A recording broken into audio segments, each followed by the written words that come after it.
2026ಕ್ಕೆ ಬಲಿಷ್ಠವಾಗುತ್ತಾ ಭಾರತದ ಚೀನಾ ಕನಸು ನನಸಾಗುತ್ತಾ?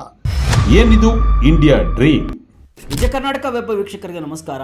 ನಾನು ಶಿವಮೂರ್ತಿ ಸರ್ಬಾ. ಇಂಡಿಯಾ ಸದ್ಯ ಜಾಗತಿಕ ಮಟ್ಟದಲ್ಲಿ ಎಲ್ಲ ರಂಗದಲ್ಲೂ ಚಾಪು ಮೂಡಿಸುತ್ತಿರುವ ರಾಷ್ಟ್ರ.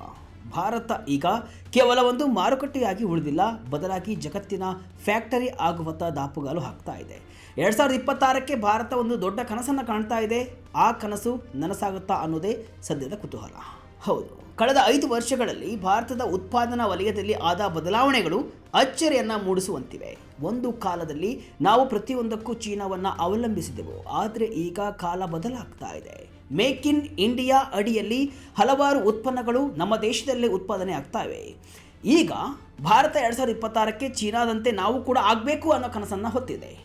ಆಪಲ್ ಐಫೋನ್ಗಳು ಭಾರತದಲ್ಲಿ ತಯಾರಾಗ್ತಾ ಇವೆ. ಸೆಮಿಕಂಡಕ್ಟರ್ ಚಿಪ್ಗಳ ತಯಾರಿಕೆಗೆ ಅಡಿಪಾಯ ಹಾಕಲಾಗಿದೆ ಮತ್ತು ದಕ್ಷಿಣ ಕೊರಿಯಾದ ದೈತ್ಯ ಕಂಪನಿಗಳು ತಮ್ಮ ಪ್ಲಾಂಟ್ಗಳನ್ನು ಚೀನಾದಿಂದ ಭಾರತಕ್ಕೆ ಶಿಫ್ಟ್ ಮಾಡ್ತಾ ಇವೆ.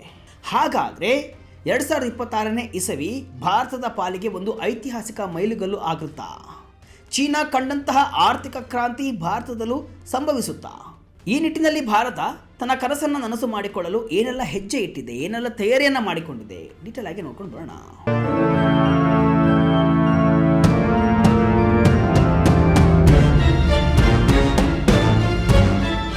ಅಮೆರಿಕ ಭಾರತದ ಮೇಲೆ ಯಾವಾಗ ದುಬಾರಿ ಸುಂಕವನ್ನು ವಿಧಿಸಿತೋ ಆಗ ಭಾರತ ಇನ್ನಷ್ಟು ಗಟ್ಟಿಯಾಗಿ ಮೇಕ್ ಇನ್ ಇಂಡಿಯಾಗೆ ಹೆಚ್ಚಿನ ಒತ್ತಡ ನೀಡಿತು. ಅದು ಇಂಡಿಯಾವನ್ನು ಮತ್ತಷ್ಟು ಬಲಿಷ್ಠ ಮಾಡಿತು. ರಕ್ಷಣಾ ವಲಯ ಆಗಿರಬಹುದು, ತಂತ್ರಜ್ಞಾನದಲ್ಲಿ ಆಗಿರಬಹುದು, ಎಲ್ಲವನ್ನೂ ಕೂಡ ತನ್ನ ಮಣ್ಣಿನಲ್ಲೇ ಉತ್ಪಾದಿಸ್ತಾ ಇದೆ. ಇದು ಮುಂದಿನ ದಿನಗಳಲ್ಲಿ ಭಾರತದ ಚಿತ್ರಣವನ್ನೇ ಬದಲಿಸಲಿದೆಯಾ? ಮುಂದುವರೆದ ರಾಷ್ಟ್ರಗಳ ಜೊತೆ ಭಾರತ ನಿಲ್ಲುತ್ತಾ ನೋಡಬೇಕು. ಅದೇ ನಿಟ್ಟಿನಲ್ಲಿ ಭಾರತದ ಚೀನಾದ ಕನಸು ನನಸಾಗುತ್ತಾ? ಒಂದಿಷ್ಟು ಮಾಹಿತಿಗಳನ್ನು ನೋಡ್ತಾ ಹೋಗೋಣ.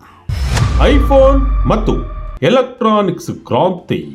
2025ರ ಅಂತ್ಯಕ್ಕೆ ನಾವು ಬಂದು ನಿಂತಾಗ ಭಾರತದ ಉತ್ಪಾದನಾ ಕಥನವು 5 ವರ್ಷಗಳ ಹಿಂದಿಗಿಂತ ಸಂಪೂರ್ಣ ಭಿನ್ನವಾಗಿ ಕಾಣುತ್ತೆ. ಇದಕ್ಕೆ ಅತ್ಯುತ್ತಮ ಉದಾಹರಣೆ ಅಂದರೆ ಆಪಲ್ ಸಂಸ್ಥೆ. ಒಂದು ಕಾಲದಲ್ಲಿ ಚೀನಾದಲ್ಲಿ ಮಾತ್ರ ತನ್ನ ಐಫೋನ್ಗಳನ್ನು ತಯಾರಿಸ್ತಾ ಇದ್ದಂತಹ ಆಪಲ್ ಇಂದು ಭಾರತದಲ್ಲಿ ತನ್ನ ಅಸೆಂಬ್ಲಿ ಲೈನ್ಗಳನ್ನು ವೇಗವಾಗಿ ವಿಸ್ತರಿಸ್ತಾ ಇದೆ.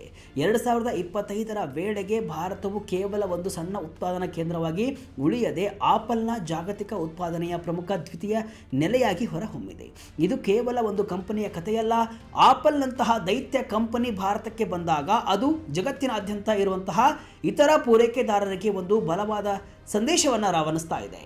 ಭಾರತವು ಈಗ ಹೂಡಿಕೆಗೆ ಸುರಕ್ಷಿತ ಮತ್ತು ಲಾಭದಾಯಕ ತಾಣ ಎಂಬ ನಂಬಿಕೆ ಮೂಡ್ತಾ ಇದೆ. ಆದರೆ ಪ್ರಶ್ನೆ ಇರುವುದು ಕೇವಲ ಅಸೆಂಬ್ಲಿ ಬಗ್ಗೆ ಅಲ್ಲ. ಭಾರತದ ಎಲೆಕ್ಟ್ರಾನಿಕ್ಸ್ ವಲಯವು ಕೂಡ ಈಗ ಕೇವಲ ಬಿಡಿ ಭಾಗಗಳನ್ನು ಜೋಡಿಸುವುದಕ್ಕೆ ಸೀಮಿತವಾಗದೆ ಪ್ರಿಂಟೆಡ್ ಸರ್ಕ್ಯೂಟ್ ಬೋರ್ಡ್ಗಳು, ಕ್ಯಾಮೆರಾ ಮಾಡ್ಯೂಲ್ಗಳು ಮತ್ತು ಡಿಸ್ಪ್ಲೇಗಳಂತಹ ಸಂಕೀರ್ಣ ಭಾಗಗಳನ್ನು ಇಲ್ಲೇ ತಯಾರಿಸುವತ್ತ ಗಮನ ಹರಿಸ್ತಾ ಇದೆ. ಕೇಂದ್ರ ಸರ್ಕಾರದ PLI ಯೋಜನೆಯು ಇದಕ್ಕೆ ಆನೆಯ ಬಲವನ್ನು ನೀಡಿದೆ. ದೇಶದಲ್ಲಿ ಸೆಮಿಕಂಡಕ್ಟರ್ ಚಿಪ್ ತಯಾರಿಕೆ. ಚೀನಾದಂತೆ ಭಾರತವು ಮಾಸ್ಟರ್ ಪ್ಲಾನ್. ಭಾರತದ ಉತ್ಪಾದನಾ ಕನಸಿನ ಅತ್ಯಂತ ಧೈರ್ಯಶಾಲಿ ಮತ್ತು ಅಪಾಯಕಾರಿ ಹೆಜ್ಜೆ ಅಂದರೆ ಅದು ಸೆಮಿಕಂಡಕ್ಟರ್ ಕ್ಷೇತ್ರ. ಇಂದಿನ ಡಿಜಿಟಲ್ ಯುಗದಲ್ಲಿ ಚಿಪ್ಗಳಿಲ್ಲದೆ ಯಾವುದೂ ನಡೆಯುವುದಿಲ್ಲ. ಕಾರುಗಳಿಂದ ಹಿಡಿದು ಮೊಬೈಲ್ಗಳವರೆಗೆ ಎಲ್ಲದಕ್ಕೂ ಕೂಡ ಚಿಪ್ಗಳು ಬೇಕೇ ಬೇಕು. ಇಲ್ಲಿಯವರೆಗೆ ನಾವು ಸಂಪೂರ್ಣವಾಗಿ ಬೇರೆ ದೇಶಗಳ ಮೇಲೆ ಅವಲಂಬಿತವಾಗಿದ್ವು. ಆದರೆ 2026ರ ವೇಳೆಗೆ ಭಾರತದಲ್ಲಿ ಮೊದಲ ದೇಶೀಯ ಚಿಪ್ ಫ್ಯಾಬ್ರಿಕೇಷನ್ ಮತ್ತು ಪ್ಯಾಕೇಜಿಂಗ್ ಘಟಕಗಳು ಕಾರ್ಯಾರಂಭವನ್ನು ಮಾಡುವ ನಿರೀಕ್ಷೆ ಇದೆ. ಆದರೆ ಇದು ಸುಲಭದ ಹಾದಿಯಲ್ಲ. ಸೆಮಿಕಂಡಕ್ಟರ್ ಕ್ಷೇತ್ರಕ್ಕೆ ಅಗಾಧವಾದ ಬಂಡವಾಳ ಬೇಕೇ ಬೇಕು ಮತ್ತು ತಂತ್ರಜ್ಞಾನ ಕ್ಷಣಕ್ಕೂ ಬದಲಾಗ್ತಾ ಇರುತ್ತೆ. 2026ರಲ್ಲಿ ನಾವು ಎಷ್ಟು ಚಿಪ್ಗಳನ್ನು ತಯಾರಿಸುತ್ತೇವೆ ಎನ್ನುವುದಕ್ಕಿಂತ ಮುಖ್ಯವಾಗಿ ನಾವು ಈ ಕ್ಷೇತ್ರದಲ್ಲಿ ಒಂದು ಸಮಗ್ರ ಇಕೋಸಿಸ್ಟಮನ್ನು ಹೇಗೆ ನಿರ್ಮಿಸುತ್ತೇವೆ ಎಂಬುದು ಕೂಡ ಮುಖ್ಯವಾಗುತ್ತೆ. ಚಿಪ್ ಡಿಸೈನ್ ಪ್ರತಿಭೆಗಳು, ಕೆಮಿಕಲ್ ಪೂರೈಕೆದಾರರು ಮತ್ತು ಉಪಕರಣಗಳ ಸೇವೆ ನೀಡುವವರು ಒಂದೇ ಕಡೆ ಸೇರಿದರೆ ಮಾತ್ರ ಭಾರತವು ಈ ಯುದ್ಧದಲ್ಲಿ ಗೆಲ್ಲಲು ಸಾಧ್ಯ. ಬ್ಯಾಟರಿ ಉತ್ಪಾದನೆಗೆ ಭಾರತ ಲಗ್ಗೆ. ಸೆಮಿಕಂಡಕ್ಟರ್ಗಳಿಗಿಂತಲೂ ಹೆಚ್ಚು ಪರಿಣಾಮಕಾರಿಯಾಗಬಲ್ಲ ಮತ್ತೊಂದು ಕ್ಷೇತ್ರವೆಂದರೆ ಬ್ಯಾಟರಿ ಉತ್ಪಾದನೆ ಮತ್ತು ರೇರ್ ಅರ್ತ್ ಪ್ರೊಸೆಸಿಂಗ್. ಎಲೆಕ್ಟ್ರಿಕ್ ವಾಹನಗಳ ಅಂದರೆ EV ಯುಗದಲ್ಲಿ ಬ್ಯಾಟರಿಗಳೇ ಮುಂದಿನ ಇಂಧನ. ಭಾರತವು ತನ್ನದೇ ಆದ ಬ್ಯಾಟರಿ ಉತ್ಪಾದನಾ ವ್ಯವಸ್ಥೆಯನ್ನು ರೂಪಿಸ್ತಾ ಇದೆ. ಇದು ಕೇವಲ ದೇಶೀಯ ಬೇಡಿಕೆಯನ್ನು ಪೂರೈಸುವುದು ಮಾತ್ರವಲ್ಲದೆ ಜಗತ್ತಿಗೆ ರಫ್ತು ಮಾಡುವ ಗುರಿಯನ್ನು ಹೊಂದಿದೆ.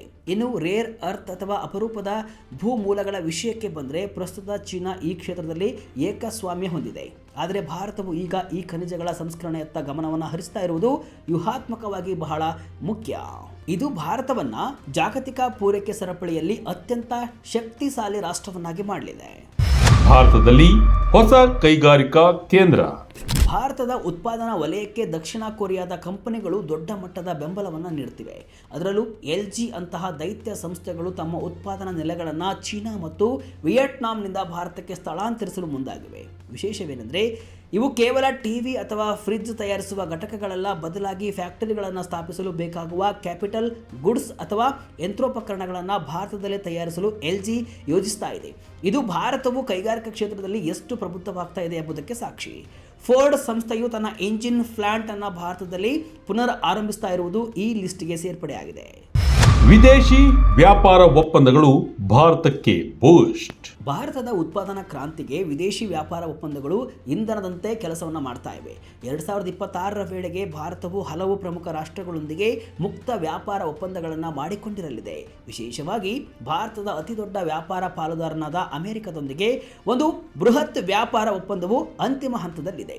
ಇದು ಜಾರಿಯಾದರೆ ಭಾರತದಲ್ಲಿ ತಯಾರಾದ ವಸ್ತುಗಳಿಗೆ ಅಮೆರಿಕದ ಮಾರುಕಟ್ಟೆಯಲ್ಲಿ ಭಾರಿ ಬೇಡಿಕೆ ಬರಲಿದೆ. ಚೀನಾದ ಮೇಲೆ ಅವಲಂಬನೆಯನ್ನು ಕಡಿಮೆ ಮಾಡಲು ಬಯಸುತ್ತಿರುವಂತಹ ಜಗತ್ತಿಗೆ ಭಾರತವು ಅತ್ಯುತ್ತಮ ಪರ್ಯಾಯವಾಗಿ ಕಾಣ್ತಾ ಇದೆ. ಭಾರತದ ಮುಂದಿರುವ ಸವಾಲುಗಳೇನು?